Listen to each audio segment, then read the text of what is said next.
দীর্ঘ মাস ধরে স্কলারশিপ না পাওয়ার অভিযোগে ফের আগরতলা গোর্খা বস্তিস্থিত ত্রিপুরা ওবিসি কল্যাণ দপ্তরের সামনে তালা ঝুলিয়ে আন্দোলনে সামিল হল কলেজ পড়ুয়া ওবিসি ছাত্রছাত্রীরা।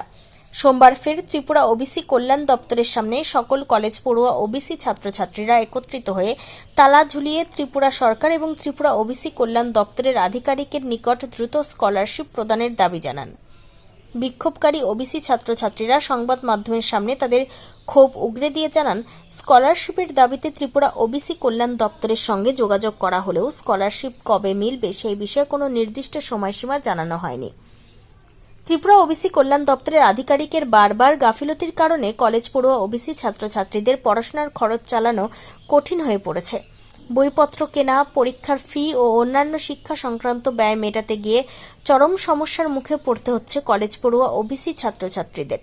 ত্রিপুরা সরকার এবং ত্রিপুরা ওবিসি কল্যাণ দপ্তরের আধিকারিকের নিকট তাদের স্পষ্ট দাবি, অবিলম্বে স্কলারশিপ সংক্রান্ত জটিলতা সমাধান করতে হবে, অন্যথায় আগামী দিনে আরও বৃহত্তর আন্দোলনের পথে হাঁটার হুঁশিয়ারি দিয়েছে কলেজ পড়ুয়া ওবিসি ছাত্রছাত্রীরা। ত্রিপুরা থেকে বিক্রম কর্মকারের report, crime press, Bengal news.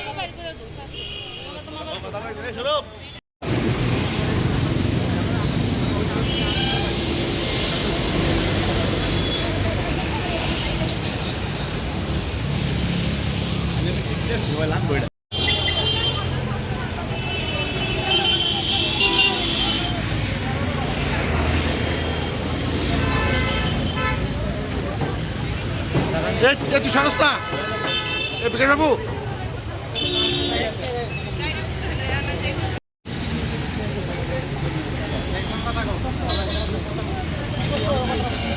সবাই একটু দাঁড়াও।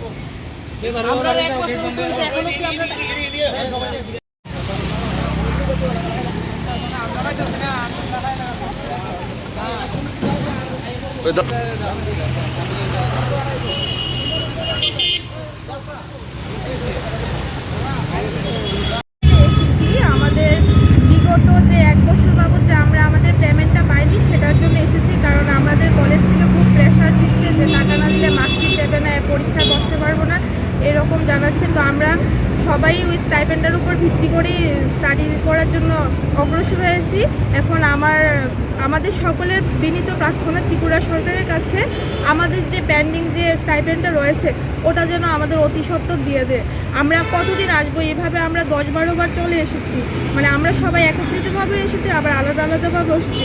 আসলেই বলে যে ওদের ফান্ডে টাকা নেই, কিন্তু সবাই তো পেয়েছে মানে স্টাইপেন্ডটা, আমরা কেন পাচ্ছি না? যদি ওরা ডিটেলসে কিছু বলতো। আর অতি সত্বর আমি প্রার্থনা করছি সবার কাছ থেকে যেন তাড়াতাড়ি আমাদের স্টাইপেন্ডটা দিয়ে দেয়। আজকে আমরা ওয়েলফেয়ার অফিসে একত্রিত হয়েছি সবাই।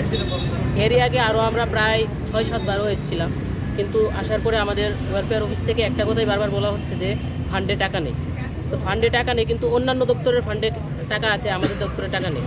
তো আমরা যারা বাইরে থেকে যারা মানে বিভিন্ন কোর্স করছি, বিএড, ডিএলএড বা অন্যান্য প্রফেশনাল কোর্স যারা করছে, তো ওদের টাকাটা আমরা আমরা পাচ্ছি না সেই টাকাটা। তো তার জন্য আমাদের কলেজ তো সেই জিনিসটা মানবে না, কলেজ আমাদের পেমেন্ট চাইছে, তো পেমেন্ট দিতে পারছি না। আমাদের পরীক্ষার জন্য আমাদের এডমিট আটকিয়ে রাখছে, তারপর আমাদের মার্কশিট আটকিয়ে রাখছে। তো সেই বিষয়টা তো আমরা তার জন্যই আমাদের আজকে আসা। মানে ত্রিপুরা সরকারের নিকট কী থাকবে আপনার দাবি? ত্রিপুরা সরকারের নিকট আমাদের দাবি থাকবে যেন খুব শিগগিরই আমাদের, যেহেতু 1 বছরের উপর হয়ে গেছে আমাদের যে পেমেন্টটা পাওয়ার কথা ছিল, এটা যেন খুব শিগগিরই আমাদের পেমেন্টটা দিয়ে দেওয়া হয়, সেটা আমাদের ত্রিপুরা সরকারের কাছে আবেদন থাকবে। আপনার নাম? আমার নাম সৌরভ সিং।